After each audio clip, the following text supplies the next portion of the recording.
Hello दोस्तों, मैं किरण वर्मा अयोध्या से अपने यूट्यूब चैनल पे आप सबका बहुत बहुत स्वागत करते हैं, वेलकम करते हैं और अभिनंदन करते हैं। आज आप सबके बीच एक बहुत सुंदर दर्द भरा बेटी विवाह गीत लेकर आए हैं जो ललनवा के तर्ज पे है। बहुत ही प्यारा, बहुत ही सुंदर, बहुत ही दर्द भरा गीत है। आप लोग जरूर इस गीत को फुलवाच करके सुनिएगा। सिंदूर दान होते समय भी आप लोग गा सकते हैं। सिंदूर दान से विदाई तक कल आप लोग इस गीत को गा सकते। बहुत ही दर्द भरा गीत है, भाव कर देने वाला गीत है। आप सब जरूर इस गाने को रिक्वेस्ट करते हैं, पूरा सुन के कमेंट करके जरूर बताइएगा। हाँ, बहुत सुंदर, बहुत दर्द भरा गीत है ये। सिंदूर दान से लेकर विदाई तक का एक गीत है। एक परिवार में जैसे जब बेटी की शादी रहती है, जब मंडप में दूल्हा दुल्हन बैठते हैं, उसी समय से माँ बाप का एकदम चेहरा उतर जाता है।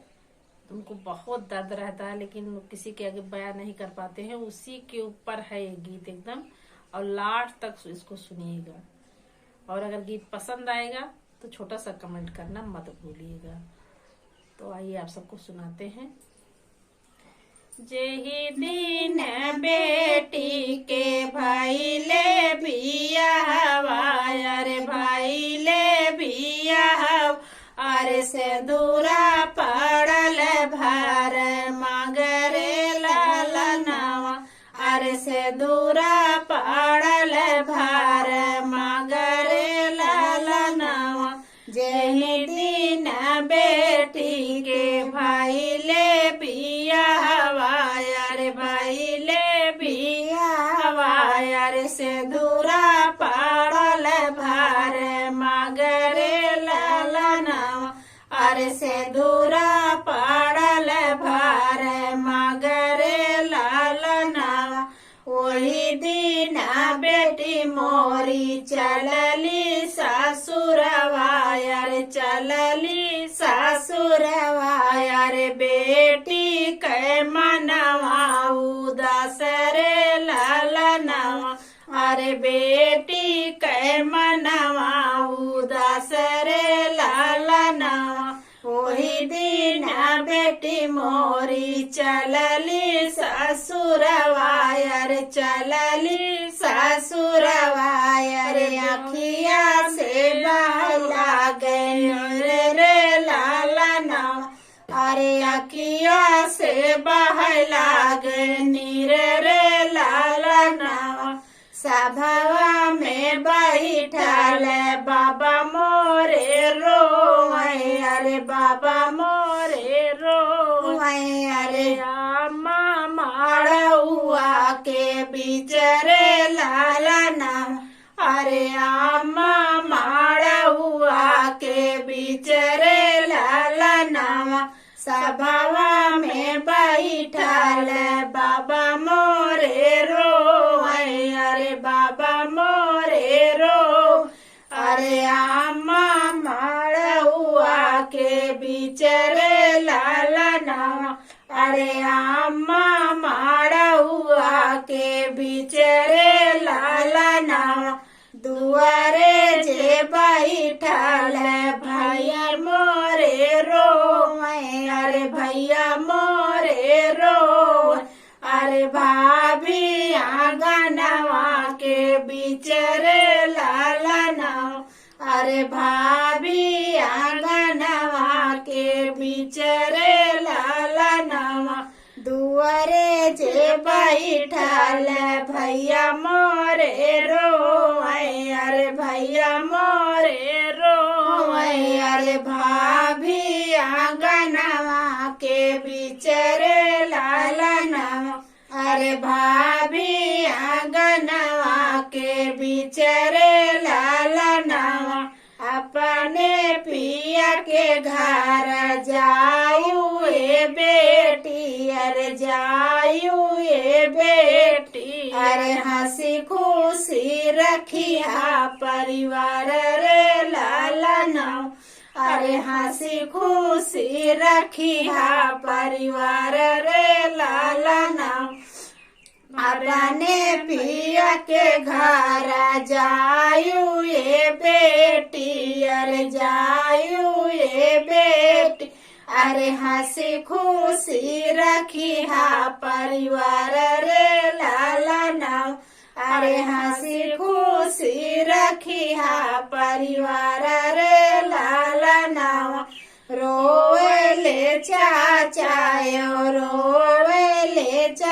चाची अरे रोवेली चाची अरे रोवेली बहिनी तोहार रे लालना अरे रोवेली बहिनी तोहार रे लालना रोवले चाचा अरे रोवले चाची अरे रोवले चाची अरे रोवले बहिनी तोहार रे लालना अरे रोवले बहिनी तोहार रे लालना ना बोले सुगनायो ना नाचे मोरवायो ना नाचे मोरवायो अरे नाही करे मैं ना पुकार रे लालना अरे नाही करे मैं ना